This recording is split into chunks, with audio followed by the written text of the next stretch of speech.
சாதி மத பேதமில்லா நாம் தமிழர் இதை குறித்து தான் இன்றைய காணொளியில் காணவிருக்கின்றோம். உலகெங்கும் பரவி வாழ்கின்ற தமிழ்குடி மக்களுக்கு தமிழ் தலைவனின் வணக்கங்கள். உலகத்தில் இருக்கக்கூடிய 13 கோடி தமிழர்களை இதுவரை தமிழ் மண்ணில் ஒரு கட்சி அங்கீகரிக்கிறது என்றால் அது நாம் தமிழர் கட்சி மட்டும்தான். அவர்கள் பல்வேறு சாதியாகவும் பல்வேறு மதமாகவும் இருந்திருப்பார்கள். ஆனால் சாதி மதம் எதையும் பார்க்காமல் 13 கோடி தமிழர்கள் என்ற தமிழ் மொழியின் உணர்வோடு அவர்களை வாரி அணைத்து கொண்டது நாம் தமிழர் கட்சியும் தமிழ் அன்னையும் தான். ஆம், 13 கோடி தமிழர்களுக்கு இருக்கக்கூடிய ஒரே கட்சி, எந்தவித பாகுபாடும் இல்லாமல் தொடர்ச்சியாக களத்தில் நின்று கொண்டிருக்கக்கூடிய கட்சி, அதுதான் செந்தமிழன் சீமான் தலைமையிலான நாம் தமிழர் கட்சி. நாம் தமிழர் கட்சியை தவிர்த்து பிற கட்சிகள் இதை செய்ததா என்பது மிகப்பெரிய கேள்விக்குறி. சாதியாக நாம் ஒன்று கூடுவோம், மதமாக நாம் ஒன்று கூடுவோம் என்றெல்லாம் நாம் தமிழர் கட்சி தமிழ்நாட்டு மக்களையும் தமிழ் மக்களையும் அழைக்கவில்லை.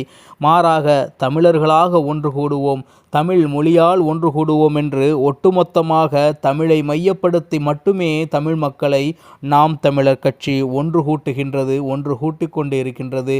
மேலும் தமிழர்களுடைய வாக்கு நாம் தமிழர் கட்சியை வெற்றி பெற வைக்க வேண்டும் என்று செந்தமிழன் சீமானின் ஆசை, அது தொடர்ச்சியாக நடைபெற்று கொண்டே இருக்கின்றது.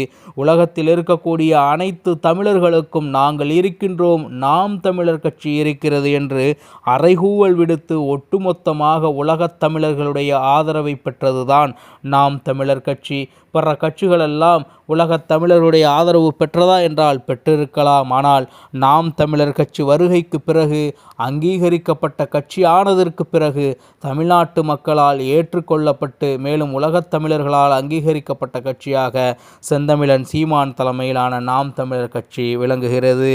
சாதியின் பின்பும் மதத்தின் பின்பும் அரசியல்வாதிகளின் பின்பும் இன்னும் ஏன் நடிகர்கள் பின்பும் சென்ற இளைஞர்கள் பட்டாளத்தை ஒன்று திரட்டி தமிழின் பின்பும் தமிழ் தேசியத்தின் பின்பும் பிரபாகரனின் பின்பும் ஒட்டுமொத்தமாக தமிழ்நாட்டு அரசியல் அதிகாரத்தை அடைய வேண்டும், அதற்கு பின்பும் நீ செல் என்று நாம் தமிழர் கட்சி அவர்களுக்கு கூறிய விதத்தின் பெயரால் தான் தற்பொழுது அதிகப்படியான இளைஞர்கள் தமிழையும் தமிழ் தேசியத்தையும் ஏன் நாம் தமிழர் கட்சியையும் நேசிக்கக்கூடிய காரணமாக அது அமையப்பெற்றிருக்கின்றது. இதற்கெல்லாம் மிக முக்கிய காரணம் எதுவென்றால் செந்தமிழன் சீமானும் நாம் தமிழர் கட்சியும் மட்டும்தான். ஒட்டுமொத்தமாக தமிழ்நாட்டு இளைஞர்களை தமிழின் பக்கம் ஈர்த்து வேறு எதன் பின்பும் செல்லாதீர்கள், தமிழே நமக்கு உறுதியான வெற்றியை தரும், அதன் பின்பு மட்டும் செல்லுங்கள் என்று அவர்களுக்கு கொடுத்த அறிவுரைதான் என்று மாபெரும் நாம் தமிழர் கட்சியாக வளர்ந்து நிற்கின்றது.